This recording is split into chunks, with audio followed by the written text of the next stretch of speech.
ساتھیوں، حق موجود تصوف کے 4 سلاسل ہیں، ان میں سے ایک سلسلہ قادریہ۔ آج ہم اس پر گفتگو کریں گے۔ سلسلہ قادریہ کے بانی پیران پیر غوث الثقلین شہنشاہ اولیاء امام الاولیاء اولین و آخرین قندیل نورانی شہباز لامکانی الشیخ سید عبد القادر جیلانی الحسنی والحسینی رحمۃ اللہ علیہ ہیں۔ مذہباً آپ حنبلی ہیں۔ آپ کے نام میں لفظ آتا ہے سید۔ اب سید کہتے ہیں حضرت بی بی فاطمۃ الزہرا رحمۃ اللہ علیہ رضی اللہ تعالی عنہا، ان کی اولاد کے لیے استعمال ہوتا ہے۔ ان کی اولاد کو سید کہتے ہیں، اور عرب میں امام حسن اور امام حسین علیہ السلام کی اولاد کو سید کہا جاتا ہے۔ ان کو شریف کہتے ہیں اور وہی سید ہوتے ہیں، کہلاتے ہیں۔ آپ کی پیدائش ایران کے شہر جیلان، جس کو گیلان بھی کہتے ہیں، ان میں پیدائش ہوئی، اور آپ کی والدہ محترمہ کا نام ام الخیر فاطمہ بنت عبداللہ سومئی رحمۃ اللہ علیہ۔ آپ حسنی سیدہ ہیں اور 18ویں پشت میں حضرت امام حسن مجتبی علیہ السلام کی اولاد ہیں۔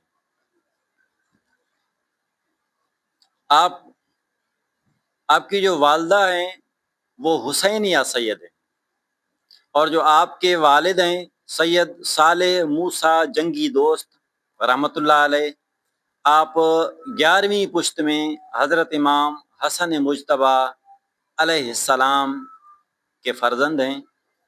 آپ یعنی پیران پیر سید عبد القادر جیلانی نجیب الطرفین سید ہیں، یعنی ماں کی طرف سے بھی سید ہیں اور باپ کی طرف سے بھی سید ہیں۔ آپ کے جو مرشد ہیں وہ ہیں ابو سعید مغرمی رحمۃ اللہ علیہ۔ اس پر ہم گفتگو کریں گے کہ واقعہ کچھ اس طرح ہے کہ ایک دفعہ آپ کے والد محترم حضرت ابو صالح موسیٰ جنگی دوست رحمۃ اللہ علیہ، آپ مراقبہ میں گم تھے، ہراز جو ریور ہے اس کے کنارے پر، اور جب افطار کا ٹائم ہوا تو آپ نے جیسے آنکھ کھولی تو ہرار جو ریور جا رہا ہے اس پر ایک سیب جا رہا تھا تیرتا ہوا، تو آپ نے وہ سیب کھا لیا، اور پھر بعد میں احساس ہوا کہ یہ کسی کی چیز تھی، میری تو نہیں تھی۔ تو پھر آپ ہراز جو ریور ہے وہ جہاں سے آ رہا تھا اس طرف آپ چل پڑے۔ آگے چل کر دیکھا کہ واقعی درخت جو تھا ایک، وہ اس ریور ہراز پر اوپر سے تھا۔ تو آپ نے یہی یقین کر لیا کہ یہ سیب جو ہے انہی درختوں سے گرا ہے۔ تو آپ نے معلوم کیا کہ یہ کس کے باغات ہیں، تو پتہ چلا کہ یہ حضرت عبداللہ سومئی رحمۃ اللہ علیہ کے ہیں۔ تو آپ نے دروازہ کھٹکھٹایا تو اندر سے حضرت عبداللہ سومئی رحمۃ اللہ علیہ تشریف فرما ہوئے۔ آپ نے عرض کی کہ اس باغ کے مالک کون ہیں؟ تو حضرت عبداللہ سومئی نے فرمایا کہ ہم اس کے مالک ہیں۔ تو پھر انہوں نے واقعہ بیان کیا اور معافی طلب کی۔ تو حضرت عبداللہ سومئی رحمۃ اللہ علیہ نے 2 شرطیں رکھی۔ انہوں نے اس کو سراپا دیکھا، پورا کا پورا دیکھنے کے بعد پھر آپ نے یہ محسوس کیا کہ یہ اتنا کامل شخص ہے کہ تھوڑی سی غلطی بھی ان کو ہضم نہیں ہوئی۔ تو پھر انہوں نے کہا کہ 2 شرطیں ہیں۔ ایک شرط یہ ہے کہ جس باغ کا تم نے پھل کھایا ہے تو 6 سال اس کی آپ خدمت کریں، اور پھر میں اس باغ کا مالک ہوں، پھر میری دوسری شرط بعد میں آپ کو بتاؤں گا۔ تو 6 سال انہوں نے باغ کی خدمت کی۔ 6 سال کے بعد پھر انہوں نے دوسری شرط بتائی کہ میری بیٹی ہے، ان سے آپ شادی کریں۔ پھر شادی ہو گئی، تو پھر آپ وہیں پہ رہ گئے۔ آپ حضرت عبداللہ سومئی حضرت ابو صالح موسیٰ جنگی دوست جو تھے وہ حضرت عبداللہ سومئی کے پاس ہی رہ گئے، وہیں پہ رہ گئے۔ تو وہیں پہ پھر جب حضرت فاطمہ ام الخیر کی عمر 60 سال ہوئی تو 60 سال کی عمر میں 470 ہجری یہ سن ہے، اس میں آپ کی پیدائش ہوئی۔ اور جیسے آپ پیدا ہوئے تو آپ کھا پی نہیں رہے تھے، یہ مشہور واقعہ ہے۔ تو پھر اس کے بعد پتہ چلا کہ یہ رمضان شریف ہے، اسی وجہ سے آپ نہیں کھا رہے۔ پھر اس کے بعد دوسرا جب سال آیا تو لوگوں نے کہا کہ دیکھیں کہ ام الخیر کا بیٹا اگر دودھ پی رہا ہے تو رمضان نہیں ہے، اگر دودھ نہیں پی رہا تو روزہ ہے۔ تو یہ ایک نشانی تھی۔ پھر بہرحال آپ کا بچپن تھا، بچپن آپ نے وہیں پہ گزارا، مقامی مدرسے میں آپ نے تعلیم حاصل کی۔ جب آپ کی عمر 17 سال کی ہوئی تو 11 سال کی عمر میں آپ کے جو نانا تھے سید عبداللہ سومئی رحمۃ اللہ علیہ، جو حسینی سید تھے، وہ وصال کر گئے۔ جب آپ وصال کر گئے، عمر ہوئی 17 سال، تو اس کے بعد جو زمینیں تھیں، زمینیں آپ نے سنبھالنا شروع کی۔ ایک دفعہ آپ زمین کی طرف جا رہے تھے اور آپ کے آگے جو ہے ایک بیل جا رہا تھا، آپ اس کے پیچھے جا رہے تھے۔ جیسے جا رہے تھے تو اس بیل نے گردن گھما کے حضرت عبد القادر جیلانی رحمۃ اللہ علیہ سے فرمایا کہ اے عبد القادر، تم اس کام کے لیے پیدا نہیں کیے گئے۔ تو اس کے بعد یہ وہ جو ایسا منظر پیش آیا تو حضرت پیران پیر حضرت عبد القادر جیلانی اپنی ماں کی طرف آئے اور کہنے لگے کہ امی میں نے یہ واقعہ دیکھا ہے۔ تو آپ کی امی تو سمجھ گئی، لیکن انہوں نے نہ چاہا کہ یہ میرا بچہ میرے سے دور جائے۔ پھر کہتے ہیں کہ 1-2 دن جیسے گزرا تو 1-2 دن کے بعد پھر کچھ قافلہ تھا جو حج کے لیے جا رہا تھا، تو آپ نے اپنے جو ہے وہ کوٹھے پر چڑھ گئے، یعنی چھت پہ چڑھ گئے اور وہیں سے اس قافلے کا نظارہ کر رہے تھے، کیونکہ آپ نے ایک دفعہ اپنی امی سے اجازت بھی طلب کی تھی کہ مجھے حج کے لیے اجازت دیں، آپ کی امی نے آپ کو اجازت نہ دی تھی۔ تو آپ چھت پر چڑھ کر اس قافلے کا نظارہ کر رہے تھے اور وہ قافلہ جا رہا تھا۔ ایسے جاتے جاتے ہوئے پھر وہ قافلے کی جو دھول تھی وہ اتنی ہو گئی کہ وہ پھر وہ دھول میں ہی قافلہ گم ہو گیا، اور آپ نے پھر اپنے کپڑے جیسے جھاڑے تو آنکھیں جب کھولی تو دیکھا کہ عرفات کا منظر ہے اور لوگ حج کے لیے اکٹھے ہو رہے ہیں۔ یہ منظر دیکھ کر پھر آپ اپنی امی کی طرف آئے اور اجازت طلب کی کہ مجھے تعلیم حاصل کرنے کے لیے مجھے آپ اجازت دیں۔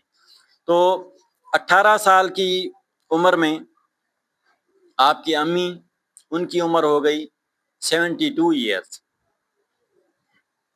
18 سال عمر میں آپ کی امی کی عمر ہوگی 78 ایئرس۔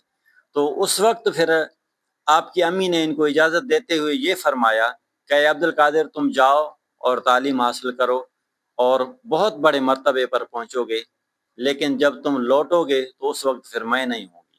تو یہ پھر اجازت لی انہوں نے۔ یہ مشہور واقعہ ہے کہ پھر آپ جانے لگے، آپ کی امی نے فرمایا کہ جھوٹ مت بولنا۔ پھر راستے میں واقعہ پیش آیا جب لٹیروں نے لوٹا، اور اس وقت جو ہے احمد بدوی بہت بڑا گنڈا تھا، وہ ایک قافلوں کو لوٹنے والا لٹیرا تھا، اس نے قافلے کو لوٹا، آپ نے سچ بولا۔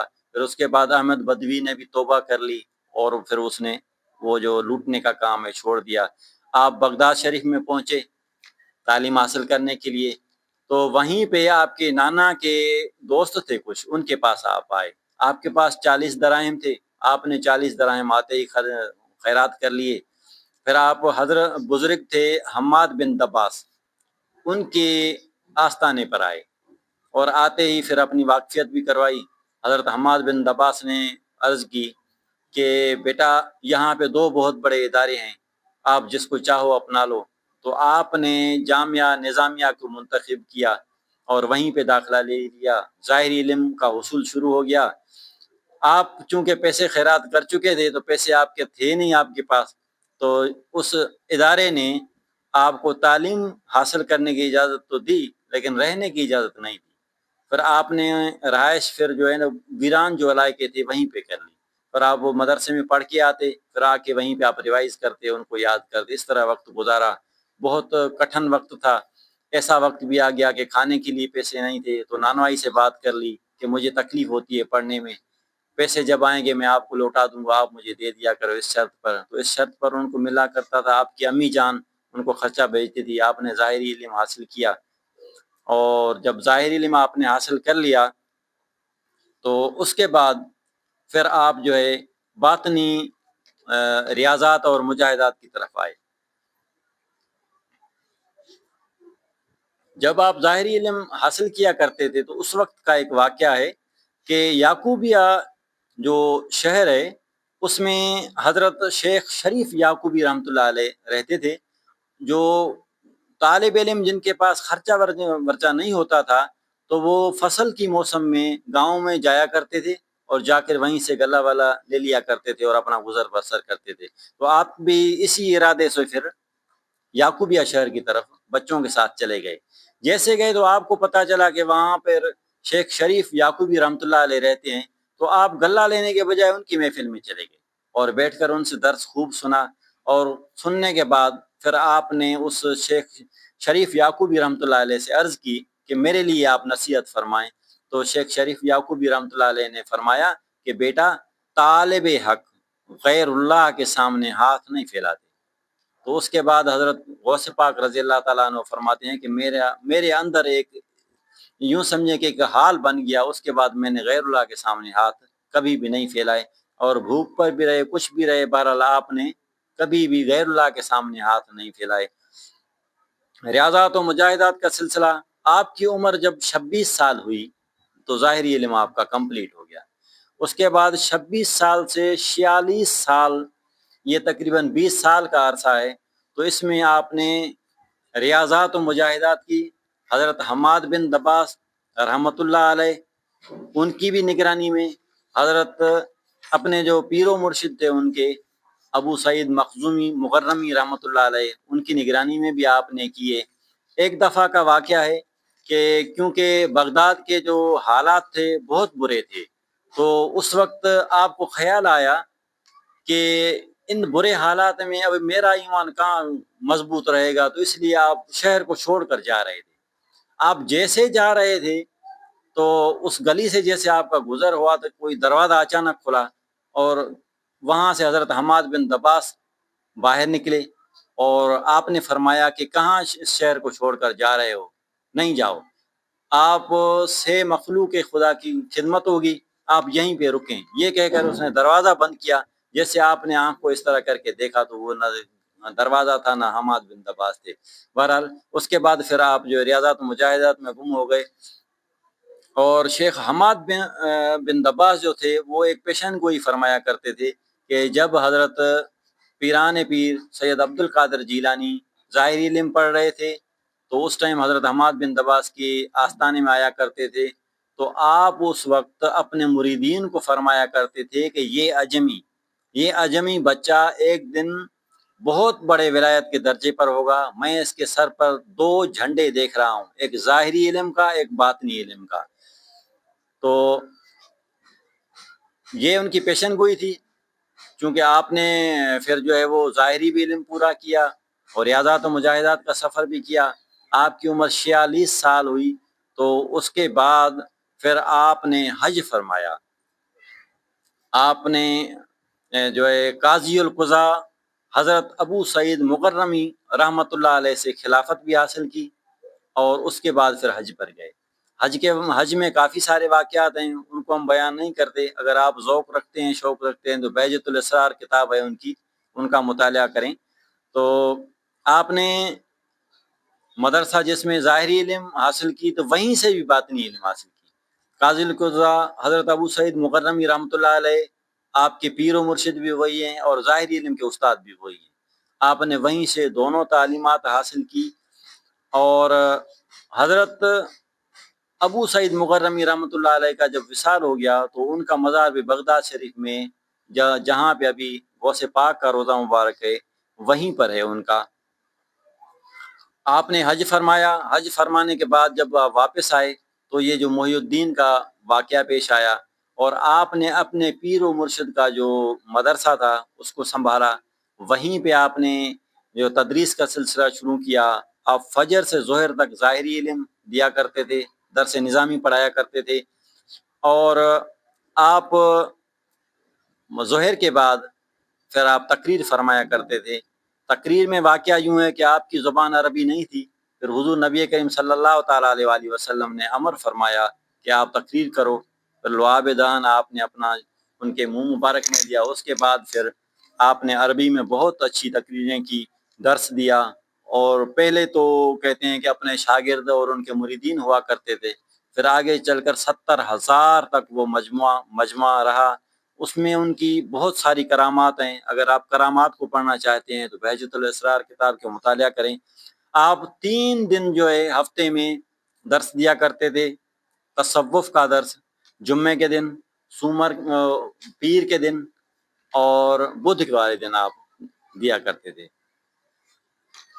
آپ نے جو ریاضات و مجاہدات کا ٹائم گزارا، اس میں کہتے ہیں کہ کچھ ٹائم ایسا بھی رہا جس میں آپ نے درختوں کے پتے کھا کر گزارا کیا، یعنی آپ نے اناج کھانا چھوڑ دیا، گرین کا استعمال چھوڑ دیا۔ اور آپ کے اس ریاضات و مجاہدات کے دوران ایک واقعہ پیش آیا کہ شیطان اپنا یہ جو آسمان پر بادل ہے، بادلوں میں چھپ کر حضور سیدنا غوث پاک رضی اللہ تعالیٰ عنہ سے یہ کہنے لگا کہ میں خدا ہوں، تم سے مخاطب ہوں، تم نے بہت بڑی عبادتیں کی ہیں، میں خدا تم سے مخاطب ہوں، آج کے بعد تمہیں کسی بھی عبادت کی ضرورت نہیں ہے، تم اس عبادت کو چھوڑ دو۔ تو حضور سیدنا غوث پاک رضی اللہ تعالیٰ عنہ نے فرمایا کہ اے ملعون، مجھے تو ملعون لگتا ہے کہ جس رستے سے میں اس مقام پر پہنچا ہوں وہ رستہ میں چھوڑ دوں تو یقیناً تم مجھے تو شیطان لگتے ہو۔ تو اس کے بعد پھر اس شیطان نے کہا کہ اے عبد القادر، تمہیں تمہارے علم نے بچا لیا، لیکن حضرت سیدنا غوث پاک رضی اللہ تعالیٰ عنہ سمجھ گئے کہ یہ دوسرا وار کر رہا ہے۔ حضور سیدنا غوث پاک رضی اللہ تعالیٰ عنہ نے فرمایا کہ اے خبیث، پھر دوسرا وار کر رہے ہو؟ پھر میرے علم نے نہیں، مجھے اپنے اللہ تعالیٰ نے بچایا۔ تو پھر شیطان کہنے لگا کہ میں نے اپنے جتنے بھی چیلے چپاٹے تھے ان سب کو تمہاری طرف بھیجا، تمہیں کوئی بھی گمراہ نہیں کر سکا، پھر میرا یہ آخری حربہ تھا کہ میں آپ کو جو ہے اس طرف رجوع کروں، لیکن آپ پھر بھی میں اس طرف رجوع نہیں ہوئے۔ بہرحال تو آپ تقریریں فرمایا کرتے تھے، آپ کے تقاریر میں، آپ کے دروس میں 70,000 تک مجمع ہو گیا، اور کچھ لوگ اس میں تقریر لکھا کرتے تھے۔ حضرت علامہ ابن الجوزی جو اس وقت کے بہت بڑے مفسر تھے، وہ بھی آپ کے ہاں جو ہے نا درس لیا کرتے تھے، درس سنتے تھے، اور کئی مرتبہ اس کے دل میں یہ خیال آیا کہ اس آیت کے متعلق پوچھوں، تو آپ نے اس کی تشریحات خود بخود فرما دی۔ یہ ساری جو ہے کرامات ہیں، کرامات کی کتابیں ہیں، بہجت الاسرار اس میں زبردست کتاب ہے، آپ اگر مطالعہ کرنا چاہیں تو آپ مطالعہ کریں۔ آپ نے 52 سال کی عمر میں پہلی شادی کی، آپ نے 4 شادیاں کی۔ 52 سال کی عمر میں آپ نے شادی پہلی کی، پھر دوسری کی۔ پہلی بیوی کا نام ہے مدینہ، اور دوسری کا نام ہے صادقہ، تیسری کا نام ہے مومنہ، اور جو چوتھی آپ کی بیوی ہے ان کا نام ہے محبوبہ۔ آپ کو 4 بیویوں سے 49 بچے پیدا ہوئے، یعنی 49 بچے پیدا ہوئے، 20 اس میں لڑکے ہیں، 19 اس میں لڑکیاں ہیں۔ آپ نے 91 ایئرس عمر پائی، وصال آپ کا دن کو ہوا، اور آپ کو اسی ہی مدرسے میں جہاں پہ آپ کا روزہ ہے وہیں پہ آپ کو جگہ دی گئی۔ آپ نے جو سلسلہ قادریہ ہے اس میں جو خدمات کی، طالبان حق کی رہنمائی فرمائی، ذکر و اذکار ان سے کروائے، مجاہدات کروائے، اور ان کو پھر مشاہدہ حق بھی نصیب ہوا۔ آپ نے جو کچھ بھی فرمایا وہ سارا کا سارا ان کے جو شاگرد اور مرید اور طالب تھے وہ لکھا کرتے تھے۔ آپ کی بہت بڑی تصانیف ہیں، اس میں فتوح الغیب ہے جو تصوف پر لکھا گیا ہے، اور فتح الربانی ہے جو خطبات ہیں آپ کے ان پر لکھا ہوا ہے، اور مکتوبات سبحانی ہے جو آپ نے خطوط لکھے اس پر ہے، مراتب وجود ہے کتاب، اور بشائر الخیرات ہے آپ کا، تحفۃ المتقین، اور وسیل العارفین ہے، سر الاسرار، مظہر الابرار کتاب ہے، غنیت الطالبین، لیکن یہ غنیت الطالبین ان کی کتاب نہیں ہے، ان کی طرف منسوب ہے، اور قصیدہ غوثیہ ہے جو وظیفے کے طور پر پڑھا جاتا ہے، الحمدللہ مجھے بھی اس کی اجازت ہے اپنے پیر و مرشد کی طرف سے۔ فیوز غوث یزدانی کتاب ہے ان کی، اور خواجہ معین الدین چشتی اجمیری رحمۃ اللہ علیہ، یہ جب ان کو ان کی حاضری نصیب ہوئی، ان کو حضور نبی کریم صلی اللہ تعالیٰ علیہ وآلہ وسلم کے روزہ اقدس کی، حضرت خواجہ معین الدین چشتی اجمیری رحمۃ اللہ علیہ کو، تو وہیں پر اس خواجہ معین الدین چشتی اجمیری رحمۃ اللہ علیہ نے حضور کی بارگاہ میں عرض رکھی کہ مجھے آپ ہند و پاک کی خلافت عطا فرمائیں، تو حضور سے ان کو یہ حکم ہوا کہ آپ پیران پیر سید عبد القادر جیلانی رحمۃ اللہ علیہ کی مزار پر جاؤ اور وہاں جا کر ان سے اجازت لو۔ پھر خواجہ معین الدین چشتی اجمیری رحمۃ اللہ علیہ وہ بغداد شریف آئے اور حضور سیدنا غوث پاک رضی اللہ تعالیٰ عنہ کی مزار کے ہاں ایک کمرہ بنوایا، اور وہیں پہ آپ نے 41 دن چلہ کیا۔ یہ ایک طریقہ کار تھا وصال کا، جیسے حضرت موسیٰ علیہ السلام اللہ تعالیٰ کی طرف لوگوں کو لے ہوئے جا رہے تھے تو حکم ہوا کہ ان کو چلہ کرواؤ 41 دن کا، اور جب بھی بزرگان دین کسی مشاہدے کی تمنا کرتے تو اپنے اندر ایک حال پیدا کرنے کے لیے چلہ کشی کرتے تھے 41 دن کا، تو انہوں نے بھی 41 دن کا چلہ کیا۔ اس کے بعد پھر ان کو خلافت نصیب ہوئی ہند و پاک کی، حضور سیدنا غوث پاک رضی اللہ تعالیٰ عنہ سے۔ کہتے ہیں کہ جب معین الدین چشتی اجمیری رحمۃ اللہ علیہ بغداد آئے تو نجم الدین کبریٰ سے ان کو معلوم ہوا کہ حضور سیدنا غوث پاک رضی اللہ تعالیٰ عنہ کا وصال ہو چکا ہے، تو آپ نے پھر کمرہ بنوایا، اور نجم الدین کبریٰ رحمۃ اللہ علیہ اور حضرت معین الدین خواجہ معین الدین چشتی اجمیری رحمۃ اللہ علیہ یہ ہم عصر بزرگ ہیں، اور خواجہ معین الدین چشتی اجمیری رحمۃ اللہ علیہ کی جو ولادت ہے وہ 536 ہجری ہے، حضور سیدنا غوث پاک رضی اللہ تعالیٰ عنہ کی جو ولادت ہے وہ 470 ہجری ہے۔ تو یوں جب ان کا بغداد شریف آنا ہوا تو اس وقت حضور سیدنا غوث پاک رضی اللہ تعالیٰ عنہ اس دنیا سے پردہ فرما چکے تھے، تو وہیں پہ پھر 41 دن انہوں نے چلہ بھی کیا، اور پھر ان سے خلافت بھی نصیب ہوئی۔ آپ کی کتب سے جو ہمیں ملتی ہیں چیزیں، ان میں سے ایک میں 2-4 باتیں عرض رکھتوں کہ قصیدہ غوثیہ جو ہے، قصیدہ غوثیہ، اس کے لیے فرماتے ہیں کہ اگر کوئی بھی آپ کو حاجت ہو، رزق میں آپ کو تنگی ہو یا زمانے میں کوئی بھی آپ کو حاجت ہو، تو 41 دن اس کو قصیدہ غوثیہ کو پڑھو تو وہ حاجت آپ کی پوری ہو جائے گی۔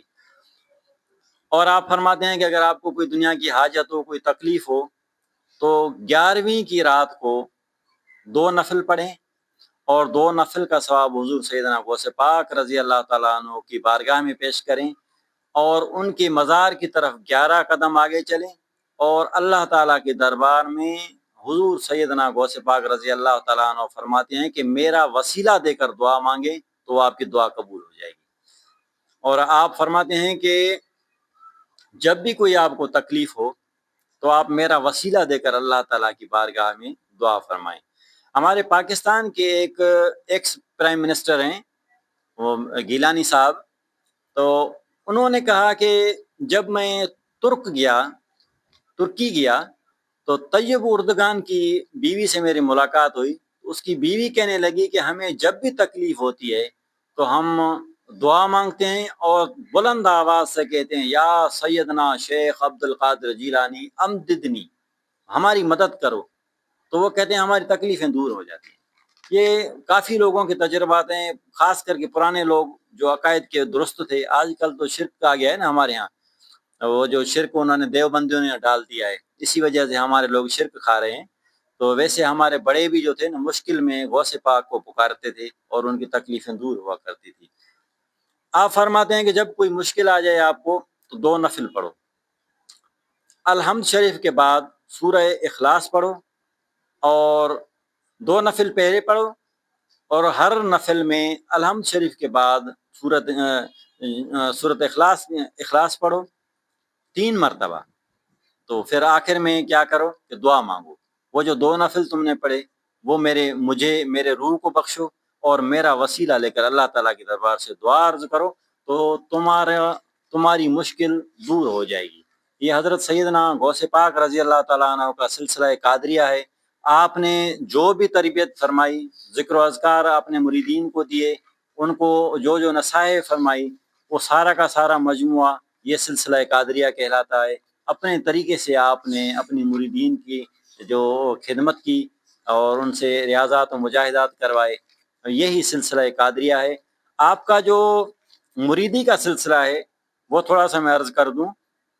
حضور سیدنا غوث پاک رضی اللہ تعالیٰ عنہ مرید ہیں ابو سعید مغرمی رحمۃ اللہ علیہ کے، اور وہ مرید ہیں ابو الحسن کرشی رحمۃ اللہ علیہ کے، اور وہ مرید ہیں محمد یوسف ترتوسی رحمۃ اللہ علیہ کے، اور وہ مرید ہیں عبد الواحد قمیصی رحمۃ اللہ علیہ کے، اور وہ مرید ہیں عبد العزیز یمنی رحمۃ اللہ علیہ کے، اور وہ مرید ہیں ابو بکر شبلی نعمانی رحمۃ اللہ علیہ کے، اور وہ مرید ہیں جنید بغدادی رحمۃ اللہ علیہ کے، اور وہ مرید ہیں سری ثقفی رحمۃ اللہ علیہ کے، اور وہ مرید ہیں معروف کرکھی رحمۃ اللہ علیہ کے، اور وہ مرید ہیں ابو طائی رحمۃ اللہ علیہ کے، اور وہ مرید ہیں حبیب اجمی رحمۃ اللہ علیہ کے، اور وہ مرید ہیں حسن بصری رحمۃ اللہ علیہ کے، اور وہ مرید ہیں حضرت مولا علی مشکل کشا رضی اللہ تعالیٰ عنہ کرم اللہ وجہہ کے۔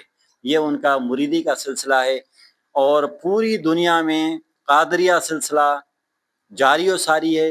ان کی بہت ساری شاخیں ہیں، یعنی شاخیں اس طرح ہیں کہ وہ ان کی شاخیں پھر ان کے پیر کے نام سے منسوب ہیں، لیکن ہے وہ بھی پھر قادریہ سلسلہ، اور قادریہ سلسلہ سب سے زیادہ دنیا میں رائج قادریہ سلسلہ ہے، اور سب سے آسان سلسلہ جو ہے وہ بھی قادریہ سلسلہ ہے، اور اس میں آسانی بہت زیادہ ہے، اور اس میں جو ذکر و فکر ہے وہ ذکر بالجہر ہے، اور ذکر بالخفی بھی ہے۔ ایسی بات نہیں ہے کہ خفی اس میں نہیں ہے، ذکر خفی بھی ہے۔ اور قادریہ سلسلہ کی خصوصیات میں سے یہ ہے کہ قادریہ سلسلے میں جو ذکر و فکر میں جڑ جاتا ہے اس کو زیارات بہت سب سے زیادہ ہوتی ہیں، اور باقی سلاسل میں یہ سخا تھوڑی سی کم ہے۔